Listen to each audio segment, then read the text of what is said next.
Watch this. No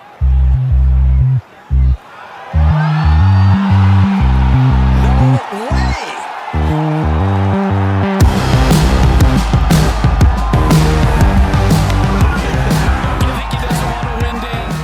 Hello and welcome back to another interesting episode of the Cookie Jar Golf Podcast. I am Tom Mills, and you might hear a lot of noise around me today. We are in the beautiful surroundings of Sunningdale Heath, and I'm joined by my friend Sam Williams. Sam, welcome to the podcast. Thomas, I'm more thrilled to be here than usual on a podcast. This is an outstanding place. Would you say we're podding live? We're always podding live. We're podding post perennial screamers around Sunningdale Heath. So we're sat out on an outstanding little terrace, aren't we? Yeah. Which, for anyone who doesn't know about Sunningdale Heath, essentially the land itself connects into the main Sunningdale complex. Was previously known as Sunningdale Ladies. It was the ladies' course.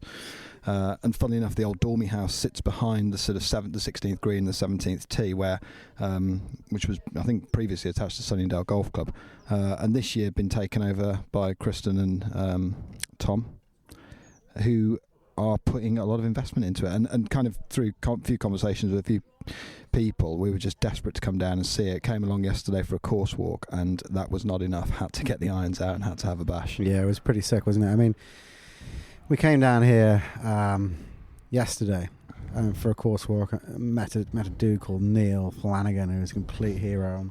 Had a walk around. He explained Fascinating a guy. bit. Fascinating guy as well. Yeah. And we just walked around, and he was showing us what's happening here. And I mean, it was immediately noticeable when we got here. Like there was an ISGA competition. The place was like overrun by juniors. Like, Yeah, it was just like kids everywhere. It was like a Santa's grotto. It was Yeah. like there was that many kids. It was ridiculous. It was insane. And you have a road that splits the course. So on one side of the road there's 4 holes, which are 15, 16, 17 and 18. And on the other side you've got the rest of the course. And we get chatting with Tom, who's recently got purchased the place and redoing it and trying to renovate it. And he's like, yeah, on Sundays we just like shut down these 4 holes, and the kids can go nuts. Like they just do whatever they like. They can play 4 holes. We have chipping competitions, and it's just an absolute playground for juniors. And it's just, we were like, this is amazing. Golf just needs so many more places like this. I think people who've been on our social media and stuff last few days will probably have spotted we've had an outstanding few days in terms of the courses. We've been we've got to play some fantastic places and been very well hosted, and it's been great to meet some genuinely outstanding characters. But I think this is just worthy of a particular pod mention because it's just so cool. So just in terms of breakdown the course, I can probably reach in here actually and grab the scorecard, but it is a par 58. It is we don't need to talk about the part, because what we need to talk about is our scores. Oh, hang on. It's a par 58. You're so proud you shot in the 60s. Par 58, 3,705 yards. There are 14 par 3 holes. It was laid out by Colt. Colt knew his par 3s. Like, these are exceptionally good par 3 greens. And it's just fun. Like, it is fun with a capital F, isn't it? And like, what do we do? We're driving over here. I think it's fair to say we're a little fatigued this afternoon when we were on our way over. And I said, look, should we just dump the woods? And you were like, I was going to say exactly the same. Literally, ditched woods. Driver. I mean, I'm a bit of a strange one with my bag. Driver, 5 wood, 7 wood. Away. Gone. Got the 4-iron out of the bag as well, because that thing is just toxic for me anyway. So we're just taking, I mean, it's not a half set, because it's a complete set up to 4-iron for me and up to 5-iron for you. And we just went out there, and it's, these par 3s range from, you've got the card, 117, 120 is the shortest. There's some short ones, aren't there, like 130, 140 yard par 3s, but they stretch right up to 232. There's at least 3 that are 230 yards. 241 longest par 3 on that, and yeah, it's no pushover. It's no Mickey Mouse, and they're all actually proper par golf is holes. not an easy number from 230 yards. To be fair, no, it's a proper golf course. Now, the land that we are sat on is famous Surrey sandbelt. It's the heathlands of Surrey. As you play away, you play sort of a 1, 2 in a row, turn round 3, turn. It's fantastic par 4, the 4th hole, which is down this valley. It is not out of place for any Surrey golf course. Yeah, it's an outstanding path. It's a great golf course, and then you kind of continue on your route, and you get to the stretch of kind of 9, 10, 11, and the land that you are playing golf on, you look to your right, and there's Sunningdale Old, world's best England golf course. You could literally put your foot on it. It's that close. It's just a tree between I genuinely you. thought you were going to hosel rocket one on there, to be fair. I've nearly tried the hosel rocket one just so I can go and stand on the Old at Sunningdale. But that's the land that we're on here. You know, the Sunningdale Old is just there, and it's those holes 9, 10, 11, 12 all run parallel to the Sunningdale complex, and it's the land. It's laid out by Colt. This is just an outrageously good. It's very good. Little complex. I mean, one thing we should say, and we'll talk about our game and stuff in a bit, because I'm sure people are desperate to know how you've managed to shoot your first round in the 60s. But the guys have built a junior program here with over 100 juniors now playing here. You could not design a better course for juniors to learn to play golf. Brilliant. So I mean, like Tiger famously learned to play golf from the green back. It was like get it sorted on the greens, come back, unwind, load in distance, and you think, it's just so right. Because here, distance is just not a factor. It's accuracy. It's a lot about irons. It's a lot about your short game. The greens are really good. The greens are amazing. Yeah. The greens. Greens are quick. The greens are really quick, really true. It's target golf. Unbelievable. And I think it's just the intangibles. Like we're sat here now. There's a fabulous sort of like outdoor sort of tent area they've created, which is a byproduct, I think, of the COVID stuff, but actually clearly has a pretty strong contingent that enjoy some post golf scoops in as well. So it was it's top drawer, absolutely outstanding. And but just before we move on from the juniors, I mean, we're sat here on this beautiful, I mean, we're not quite in autumn, but feels like autumn evening, the sun's setting, and just around the corner from us is a shed that they've put up, and the shed is they've set up a really good indoor section for the juniors, so they can get them hitting really long shots, they can get them spanking shots. Yeah. And the idea is get them quick in that room, get the speed in that room, do the speed training there, and then the whole course is their playground to learn how to play short game. It's just the philosophy is just outrageously good. So we've obviously ditched all the big clubs and just played with irons. Firstly, how was that experience? I mean,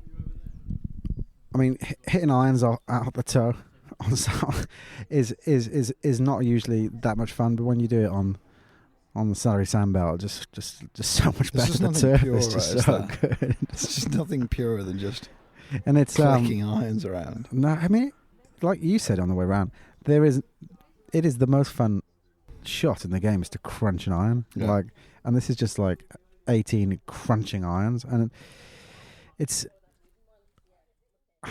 just very, very good, and it'd be remiss to not talk about the time. Yeah, so I think, what did we post in the end? 1 hour 53-ish? 1 hour 53, 1 hour 54, something like that, for 18 holes. Once or twice. Yeah, I mean, blisteringly quick pace of play.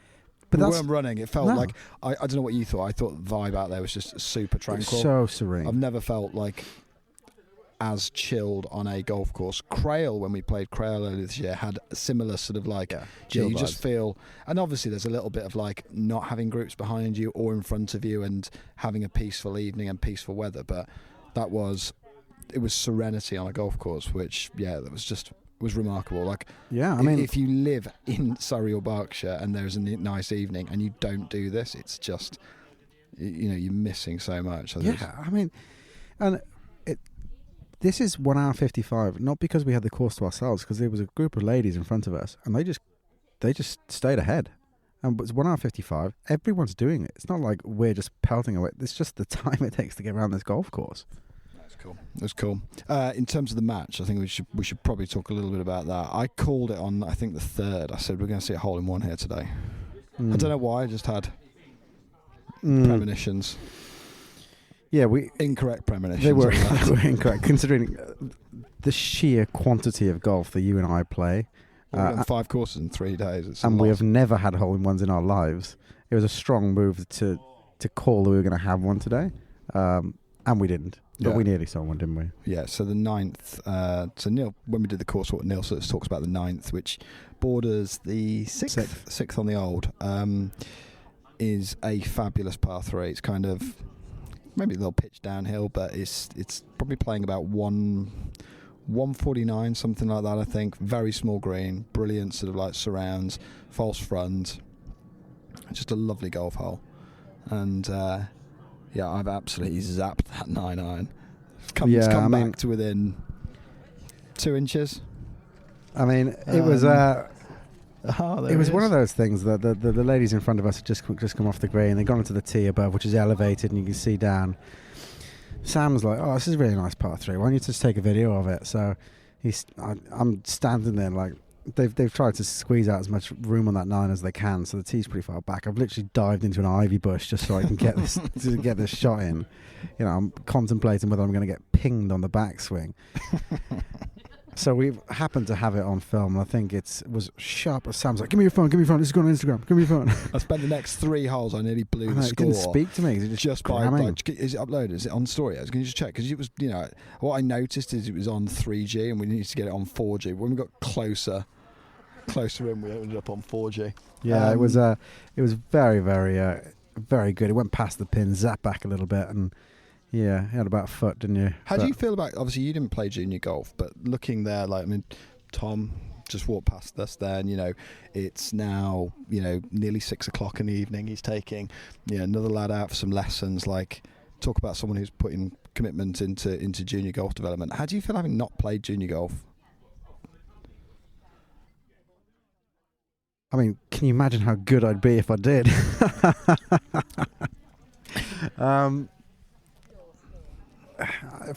For those of the people that listen to this podcast that don't know, I started very late, 28 years old when I picked up a golf club. So I feel like I missed out. Like, the scene seems unreal. I always hear you telling stories about your mum dropping you off on the summer holidays at the golf course in the morning. You're there all day, played 36 holes, and then chip till your sort of fingers bleed. And yeah, I mean that stuff sounds really cool, and the scene is cool. The boys just walked past with Tom there, and you know, they got their shag bag of balls, and he's just like loving it. He's got a big smile on his face, and I feel like I missed out on it. Like, the junior golf scene feels really good. I mean, I just don't know though, because I was never part of it. Seriously impressive setup. Seriously impressive. Favourite holes out there?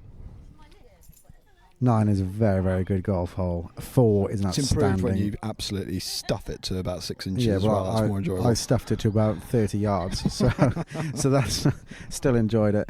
4 was absolutely great golf hole.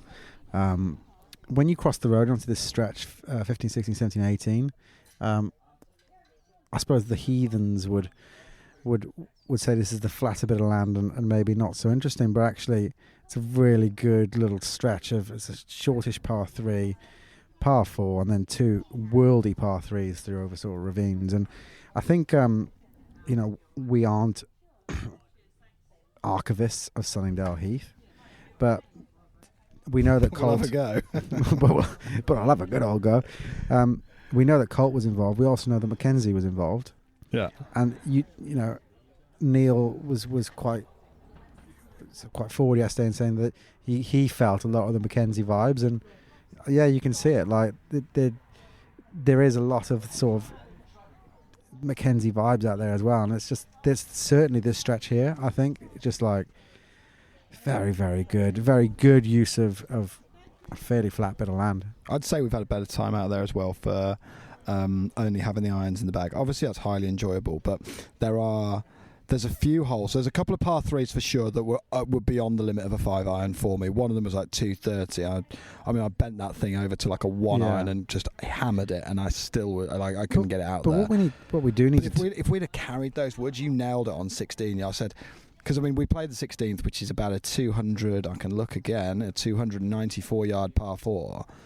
And fairly straight away. There's a gap in the trees. Just takes a the little temptation corridor. out of it. Yeah. I would have taken dog. Yeah, I'd be like, oh, I can get and it there. It wouldn't have been the shot, would it? And there's no room. Like, there's literally nothing to aim at. 6-iron sand wedge.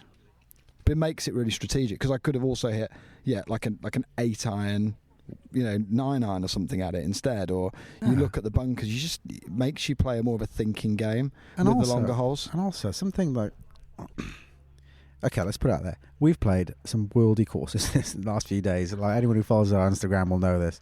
We've played some great places.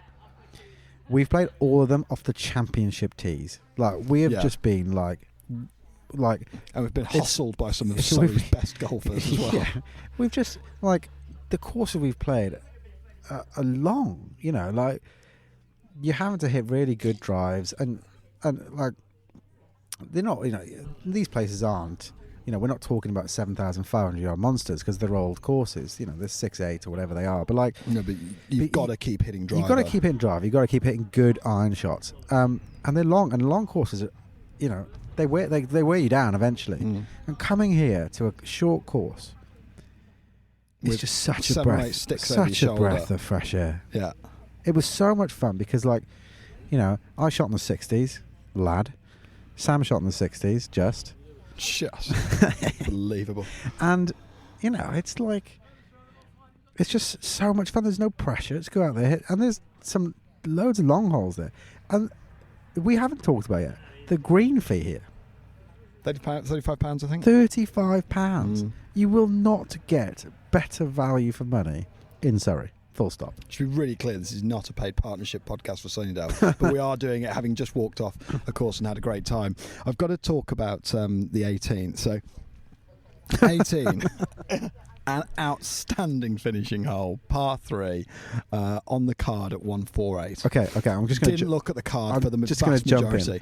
That it's a super wide, because it's obviously there's lots of par 3s, so they have to use big teeing grounds because otherwise you just chew them. You dig it up. It was super wide, and we were on the furthest bit away from the marker post to say any information about the hole. So nothing to and go we hadn't off. really looked at the card all day. We're just zapping flags. But you play to a green that's front to back, and when we'd met like Tom out on the putting green and had a nice chat with him, and we were talking about a junior program yesterday, you know, it was all sort of steep and everything. I was like, yes, this is a really hard green to hold. So I'd already kind of mentally had myself a bit prepped around this. Just pull the zapper out the bag and try and get a yardage on it.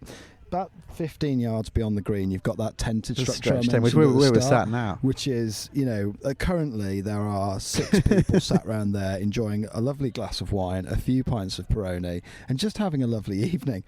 I've pulled this yardage, and it's like, yeah, okay, 180. Well, I think it's like 179. I thought, yeah, do you know what? Okay, right.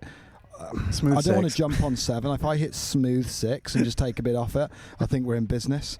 Got the club out of the bag and just thought, maybe worth just checking this, because if I pull the trigger on this and I have picked up something behind, we're in big trouble. Like, that would have been, as it turned out, like, I mean, if I'd got it down the throat as well, it would have been. He'd actually zapped the guy's Peroni, and it was nowhere near the flag. Flag was 155. Thank God that we dropped it down to 9 iron and got to the back of the green. So 6 they'd have been in mortal danger at that point. Catastrophic. Yeah, so that was extremely cool. Very, very good. I mean, how's it feel to having shot a sort of a 64? I mean, look, so 6 over par.